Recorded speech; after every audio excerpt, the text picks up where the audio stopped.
kindness, humility, gentleness, patience, and forgiveness, both for yourself and for your spouse. As my friend Elaine says, marriage ends up as a hopeful, generous, infinitely kind gamble taken by two people who don't know yet who they are or who the other might be, finding themselves to a future they cannot conceive of and have carefully avoided investigating.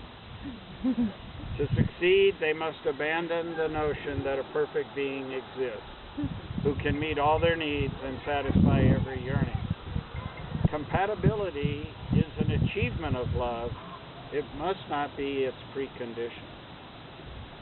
In the words of St. Paul, love, you all have heard, I'm sure, is patient and kind. Love is not jealous or boastful. It is not arrogant or rude. Love does not insist on its own way. It is not irritable or resentful. It does not rejoice at wrong, but rejoices in the right. Love bears all things, believes all things, hopes all things, endures all things. Love never ends. Didier, my friend, reminds us that marriage is an act of courage, which he says comes from the Latin word cor, meaning heart. So embrace the blessing of heart and courage, which will give you confidence to be compassionate, loving, and generous, even when you feel weak, confused, afraid, and vulnerable. Cor, or heart, he says, is also a part of courtesy, an important trait of love. The ability to listen to each other carefully and respectfully, not to judge or instruct, rather to encourage and support. Don't try to transform each other into better, improved beings. Instead, promote growth in the personal traits that have drawn you together to lifetime commitment. Marriage is a long-term investment, and like a good financial investment, like we saw Friday, there will be up days and down days, and always growth. Teamwork is critical to success. There will be exciting days and boring days, but every day you need support and encouragement from each other and also this community of friends. Susan and Charlie, we want to remind you to always treat yourself and your partner with respect and remember each other's unique sparks that lit your fire together. In the difficult times, focus on and nurture what still seems right between you, not the part that feels wrong. Seize your few or many imperfections as opportunities for forgiveness, humor, and patience. Loosen the reins of judgment, soften the need to be right, embrace self-control, and relax into the moment. Remember, it is more important to be loving and happy than right. So we'll now have some vows read by friends and family of Susan and Charlie. Pat. I have a question for Susan. Susan, do you agree to travel together and make decisions together? I do. Jenny. Charlie, do you agree to travel together and make decisions together? I do. Lori. Susan, will you support and aid each other's interests and passions? I will. Laura. Charlie, this is a serious one. You promise the height of Mount Laundry below the height of Mount Rainier. No dumping. Al. Susan, you promise to care for one another in case of illness or injury. I do. And Jen. Charlie, do you promise to help Susan pursue her goals even when they're as crazy as running up a mountain? I do. For folks who don't know, she just ran up Mount Washington in New Hampshire a couple days ago. Tracy. Susan, do you know everything will take pi or pi squared times longer than Charlie thinks it will? That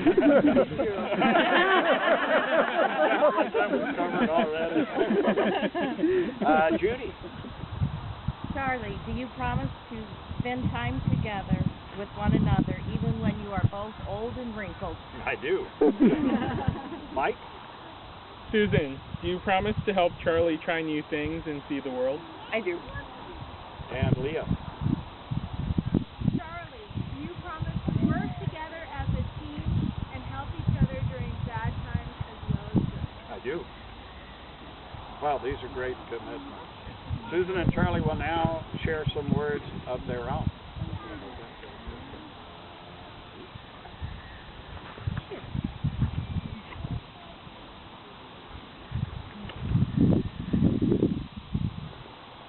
Charlie, before I met you, I got advice from friends and family. A friend said, you need to find someone who can keep up with you. My sister said, it's important to find someone who can make you laugh. Another friend said, you need a real salsa lyrics kind of guy. What I really wanted was someone who would be there for me at the end of the day.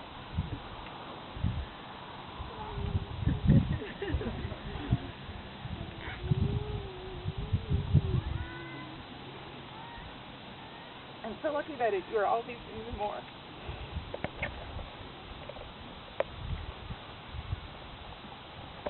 You are the ultimate supportive teammate, whether it's picking me up from work late at night when I'm too tired to run home, cooking dinner while I work on wedding planning, or telling me that you're on my team after a frustrating day.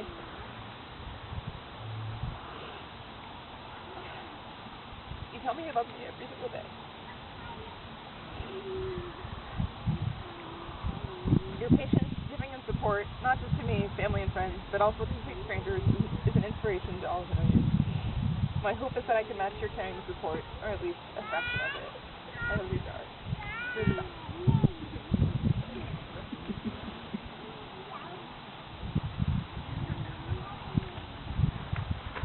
Thank you, Silas, for helping us make Now, official. we'll see you later. This relationship that you helped us start.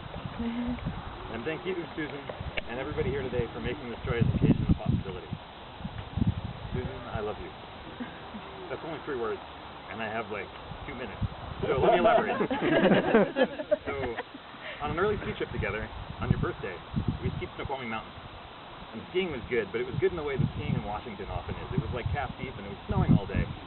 But it was like at the freezing point, so we were completely soaked. And it's a certain spirit of person who thinks that's legitimately fun. You're one of those people, someone who finds ways to play, explore, and push us in the world of less than perfect. Our summit photo is on one of the dinner tables over there, so whoever's at Snoqualmie Mountain, you win. And you can tell from our hair that we are completely soaked, but you can tell from our smiles that we were both so happy to have shared that adventure. I hope we keep finding those smiles over and over. In the presence of our family and friends, I'd like to thank you for supporting me throughout my graduate work, even when it took far longer than I estimated. You've shown me by example how to get better at things through process and thought rather than relying exclusively on intuition and luck. Every morning, day, and night, I reflect on how lucky I am to be your friend and partner. And even though I tell you a lot, I don't know if I tell you enough. We don't know what the future will hold, what challenges the future will bring, or how we'll make the world a better place. But I do know that I want to be there with you, my teammate and partner. We can do so much more with and for each other together than we can apart. And helping you reach your aspirations is really just so fun. I want our partnership and love to be like these titanium rings that have been passed around. They're never a burden, strong as steel, warm to the touch, neither corrodable nor corrosive, abundant, and if we lose one or something's just not quite right, we'll just make more. So to conclude, Susan, you're the best. I love you. Should we do this? Well, Boris, may I please have the ring?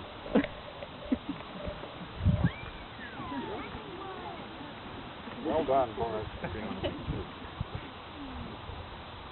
Oh, yeah. Charlie, repeat after me. I, Charlie, commit to you, Susan, as my partner. I, Charlie, commit to you, Susan, as my partner. I promise to love you even when you drive me crazy. I promise to love you even when you drive me crazy. To respect you even when we disagree. To respect you even when we disagree. To support you when bad times come our way. To support you when bad times come our way. And to always remember how grateful I am. And to always remember how grateful I am. To have you by my side. To have you by my side.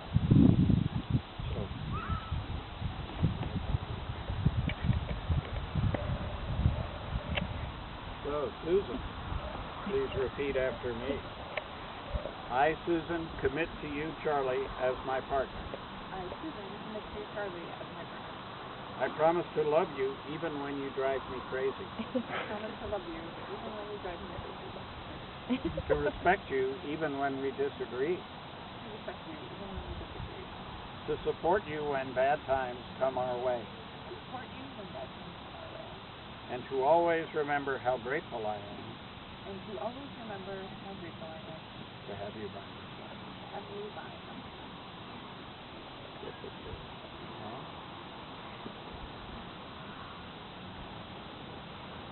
And now we're coming to an audience participation part, so take a look at your program. Now, having joined hands, well, they did. Made solemn vows, check, and exchanged rings to remind you of those vows. You are joined as partners in mutual love and respect. By the powers vested in me and according to the statutes of the state of Washington, I ask everyone to join me for our group pronouncement. We pronounce you married.